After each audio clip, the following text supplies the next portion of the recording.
The Jets are having a shifting in ideology, a shifting in mentality this offseason. We'll play you the clip from Sauce and whether or not it's realistic the Jets can pull off the silent assassin method. Let's get into it.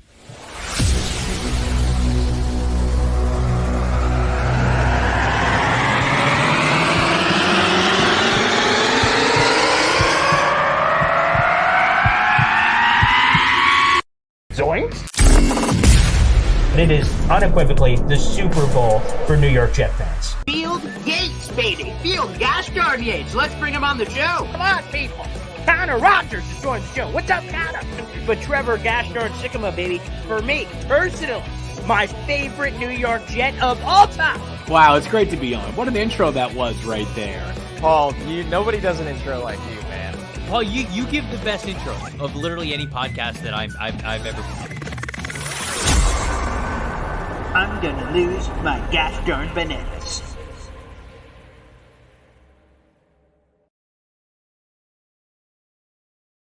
Hey, what's poppin', everybody? Paul Eston Jr., a.k.a. Boy Green. I'm the New York Jets digital reporter for Heavy.com. Welcome to Boy Green Daily, a daily New York Jets video show, also available wherever you find your podcast if you prefer not to see me and just hear my voice.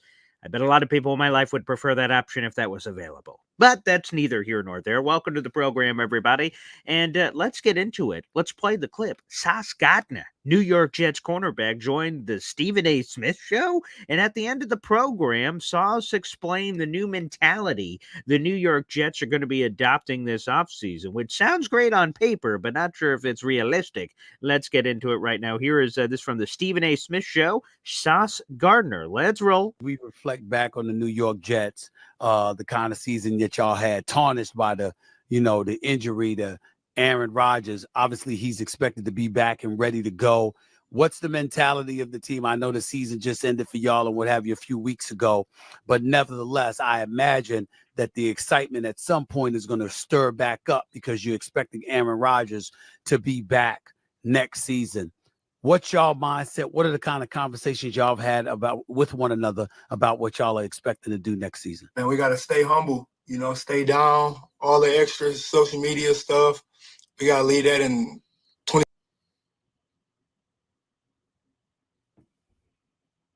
Okay, we'll wait a second here for that video to pop up here, but a little bit more from Sauce.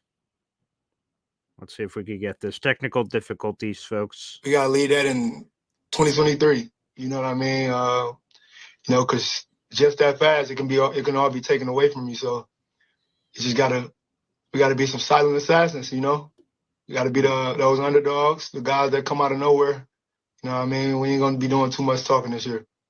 You ain't gonna be doing y'all. You think y'all did too much talking last year? It was a lot. It was a lot of talking last year. It was a lot of.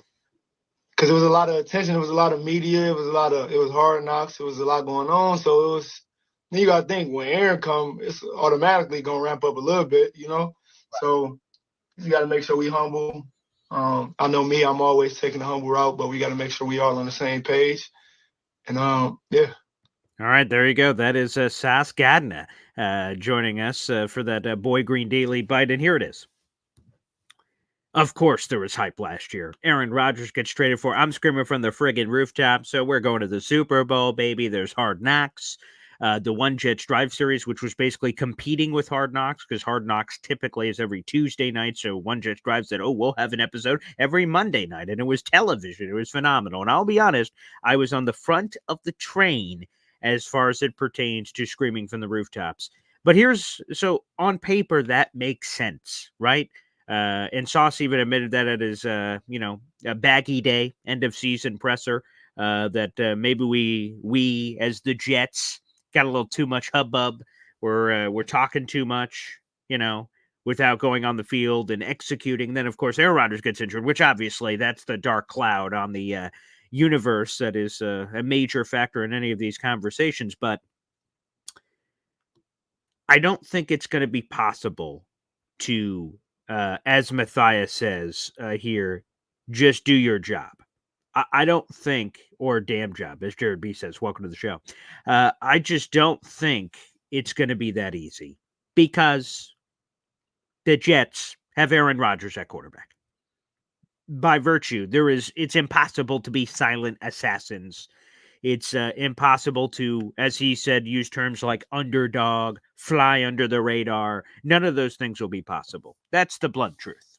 That none of those things are going to be able to happen. But what I like from Sauce is, despite the fact I don't think they will be able to be these silent assassins like everyone, when we get to prediction time, it's very early. It's the end of January, for Pete's sake. Still got free agency, the draft, and all these other things. So by the time it rolls around, normally schedule comes out in May. Now in the new post-COVID world, the schedule comes out in May. Some of the things that will be up for discussion will be predictions and prognostications of where these teams are and things of that nature. And maybe the Jets aren't going to be a popular pick to win the AFC East or anything like that. Hell, they haven't won the AFC East since 2002. But with everything that Aaron Rodgers does, it's going to be a headline. It's going to be a story. His return, OTAs and training camps and all that. And when the schedule comes out, the Jets are going to get this kind of hubbub. And I think if you're a non-Jets person, you're going to be like, oh boy, why are the Jets in so many primetime games? I fully expect them to have the full maximum 5 primetime games because everyone's going to want to see the Aaron Rodgers return. Everyone's going to want to see that. Hell, Aaron Rodgers, by the way, said at his end-of-season press conference, we want to flush the bullshit.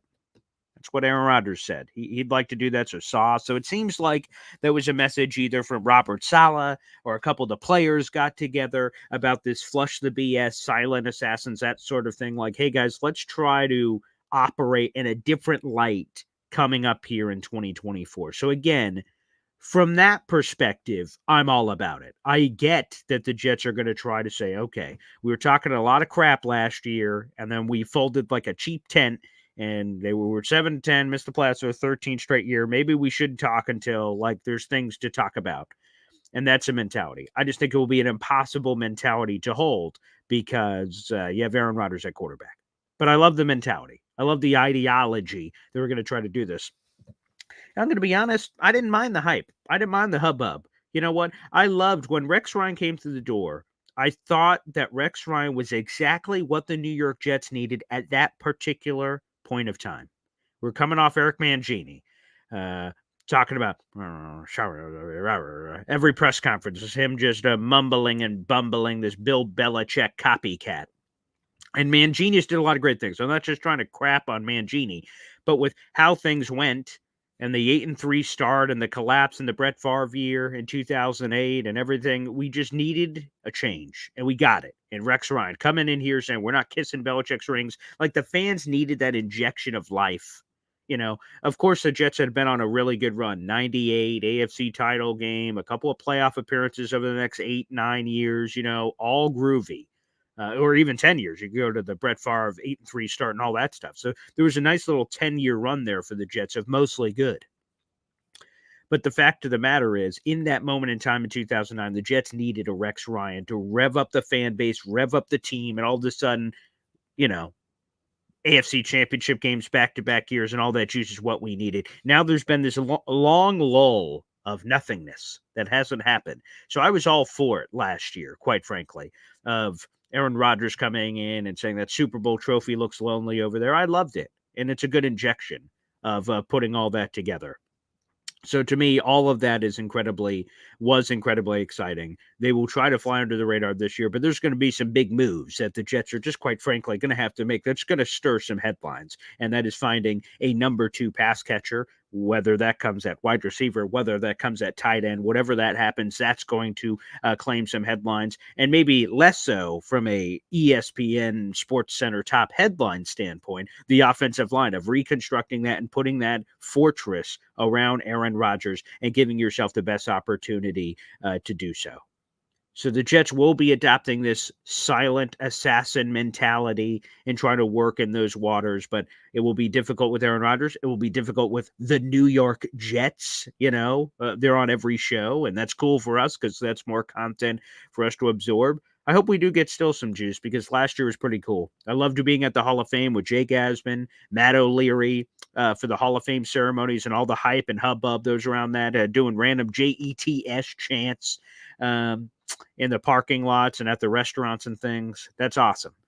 But I think at the end of the day, while all that was cool, and I love the hubbub and hype, Dakota says it right here in our YouTube chat. Less talk, more wins.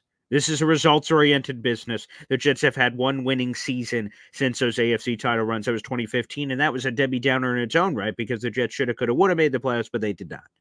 They lose. They get 10-6, great record in theory, but not good enough to make the playoffs. So, results-oriented business, it's time to put up dubs. And the best way to do that is, again, flush the BS, silent assassins, whatever quote you hope that the Jets kind of rally around. And we'll see if they're able to do that. All right, let's go through some comments here. Let's go through some comments on our channel here. All right, what do we got here? Electric from just reading the YouTube headline. I love it. I was just bitching and moaning in Green Bean's comments about how we need to just STFU. We heard way too much BS from a team who went from the 2 pick to the 10th pick, and now talk about trading down after shooting ourselves in the foot. This team has been ass backwards, and the only ones I'm willing to hear any talk from is Garrett Wilson and Sauce, not Salah. Fair enough. Fair enough. Also, love Green Bean. We got to have him back on the show. It's been a long time. I love Green Bean.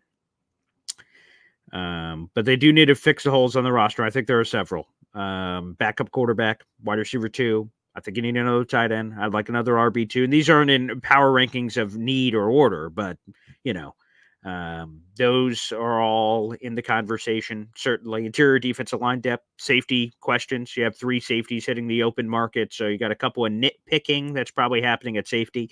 But, yeah, you got a couple of moves you got to make. A couple of moves. Good morning, everybody. Good morning. Matthias, let's talk about why the Jets are keeping Sauce as a coach when all these better coaches proven are out there. We did that over the weekend. I believe that was Ty Butler on Saturday. We talked about that, Vrabel and some of the other dudes that are out there. The Jets made their decision. It would look really bad now to go back on that, and that could fracture a locker room of saying, oh, we're all in on Salah, and then the Jets commit to it and everything, and then you pivot the other way. So for better or for worse, the Jets are riding with Salah this year. And again, it's do or die. If they don't make the playoffs, or in my mind, not just make the playoffs, like, although I guess everything is relative, right? Aaron Rodgers gets hurt again. Did they make the playoffs and some crazy scenario happens? Like maybe, but probably for me, make the playoffs, win a playoff game. Then we're talking about, you know, everything else. But if they don't do those things, oh boy, we're in some trouble. We are in some trouble. Johnny asked, Boy Green, why are the Jets bringing in the entire Titans coaching staff? It feels like that, doesn't it? Todd Downing, Tony Dews. I'm missing a couple others, but yeah. You know, they've got everybody in here. Todd Downing. Yeah, they've got a lot of former Titans guys. Keith Carter was another one. And the fact of the matter is, Johnny, is that Salah pounded the table for Downing and Keith Carter from what we understand. He really wanted those hires 2 years ago. Not this year, this past year. This past year, basically.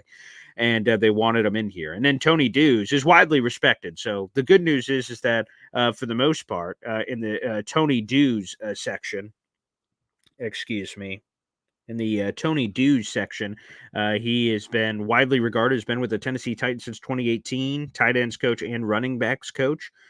So Tony Dews looks great. He'll replace Taylor Embry. And I still think there's a few more staff changes to come from what we're hearing. So keep an eye out for it. But why specifically the Titans? I've had a few Titans people that I know that cover the team have been joking with me with a few texts and messages, which are funny, not funny. But, you know, I don't know why it's once you get, it's kind of the coaching world is a brotherhood. So once you get one guy in, you know, one guy knows one guy who knows another guy, you know, you're like, hey, I know a guy who knows his dad and his brother's sister's nephew who knows another guy. It's a brotherhood. You know, everyone's kind of together with how they know people. It's who you know. It's a who you know business. So those are the kind of ties, in this particular case, former Titans coaches, that brings it all together. Let's see here. Not everyone's a fan of Stephen A. Smith. That's okay. Hey, you know what? Different strokes, different folks. Phil says, let's go to Phil here. I always thought the fans' expectations in year one to win the Super Bowl was crazy. I was thinking one Super Bowl if Rodgers stayed at least 3 years. Yeah, here's how I look at it. when you have a game-changing quarterback, in my mind, Aaron Rodgers is that. Prior to this Achilles tear, he had won MVPs, the number one trophy outside of Super Bowl, the most valuable player in the entire league in 2 of 3 years. And then he gets injured this year. I still think Aaron Rodgers has a ton left to the tank. Now he's got a ton to prove with his Achilles injury, and then at 40 years of age, how does he come back? Is he an alien or what? That's what we found out very quickly about Breece Hall. Week 1, we're like, oh boy, how's this guy going to come back? You know, Saquon's of the world and all these other guys take like a year plus to come back. Oh, 26-yarder to the left, 83-yarder to the right. Booyah. Oh yeah, okay, he different. Maybe we'll have the same thing with Aaron Rodgers. He lets one rip in the week 1 season opener that'll probably be in primetime game. Yeah. And then we'll see if he's an alien or is he a normal person that, will take time. We will have to figure it out. But to me, Super Bowl should be the expectation. You get Derek Carr, okay, maybe that's a playoff expectation. Get Aaron Rodgers, a former Super Bowl MVP, a former Super Bowl champion, a former 4-time NFL MVP. My desires are the Super Bowl. And any year that you don't win the Super Bowl, that's a failure. And you may say that's crazy for a Jets team that has not won the Super Bowl since the 1968 season and the year 1969, but that's my expectations. So, I've been made fun of for it. Other fans said I'm going too crazy, and I know you may not just be talking about me, but still, for me, Super Bowl's the expectation. When you have Aaron Rodgers, that's the expectation for me. And they got to fill some holes to be able to accomplish my hopes and dreams, obviously. Like I said, offensive line, running back, wide receiver, tight end, backup quarterback, and then a few spot pieces on defense. And obviously, we haven't talked about this a lot, but bring back your special teamers. Our line, Thomas Morstead. Message to the team. Bring these dudes back. That's the easiest decision. Right now, I wish Joe Douglas would just call up their line. Within reason. What does it take? Okay. Boop. Done. Morstead. Boop. Done. And then even Hardy, who's a former Pro Bowl special teamer, like lock it all down. Lock it all down. Why nitpick? Why ham and egg? Everyone wants to be back. Bring them back. Like, let's make it happen. That's my take on that. Phil, Sauce also has to step up and shut down the opposing team's best player. I don't know, man. I think most of my criticisms or anything of the defense is nitpicking because, come on. Sauce Gardner, first team All-Pro, first 2 years of his career, he's like one of only 2 or 3 players that have ever done that. Like, I don't know. I think Sauce is doing his job. Pal. But another quote, I'll have to share that from the Stephen A. Smith show later. He talks about how, like, everyone in today's society, even on these shows, right? We like comparing people. Like, ooh, is Sauce the best corner in the league? Comparing to Derek Stingley, not as the best corner, but like, in the same draft class or like to this guy. We all love comparing. Sauce says, I don't love comparing. I'm competing against myself. I want to be better this year than I was last year. I want to be better today than I was yesterday. And that simplistic, in a way, mindset, I really love from Sauce. So I don't got any words about Sauce.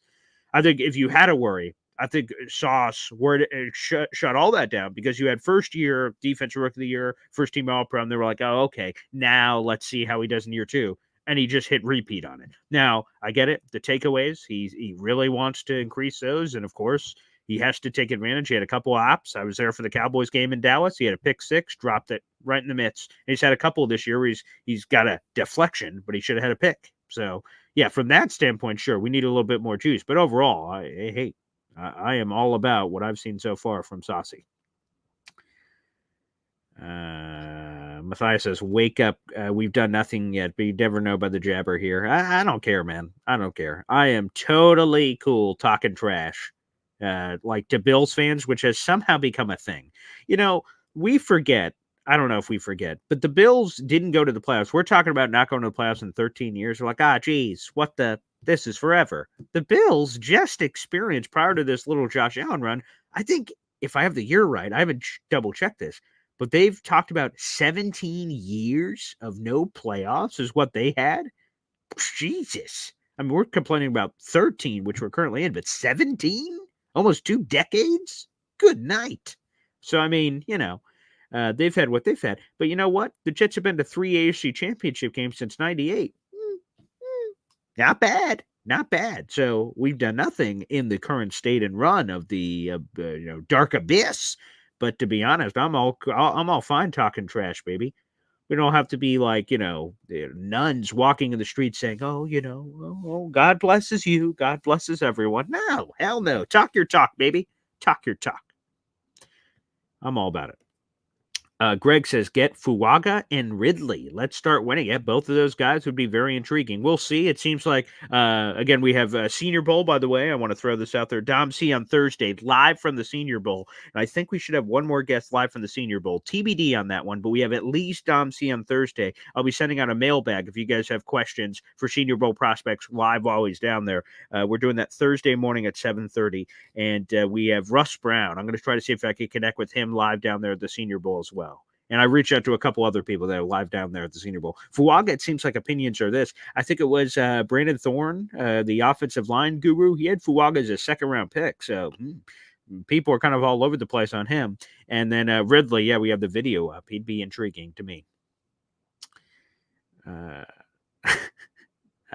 Johnny says we need to be like Shaolin Warriors. Okay. Yeah, that could be a way to go. Anthony says, what happens on Facebook, what happens if we have the same season as last year? Oh boy. Everyone's fired. I mean, Joe Douglas is gone. Salah's gone. Depending on what, same season like Rodgers gets hurt again, he could be gone. He could be over. And it's a total reset, I suppose. But I hope not to think about those waters and think about the present and the future. That's what I'm thinking.